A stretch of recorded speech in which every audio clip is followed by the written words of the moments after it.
Assembly में जो बोला आप लोग वहाँ से देख लीजिए, लेकिन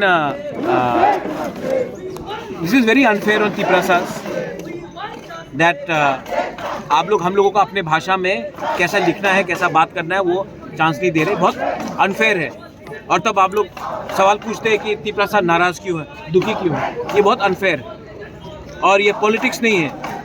बच्चे के क्लास 10 के बच्चे से पूछिए कि आप आने वाले जब आप 18 के होंगे तब किसको वोट करेंगे, उनका जवाब मिल जाएगा।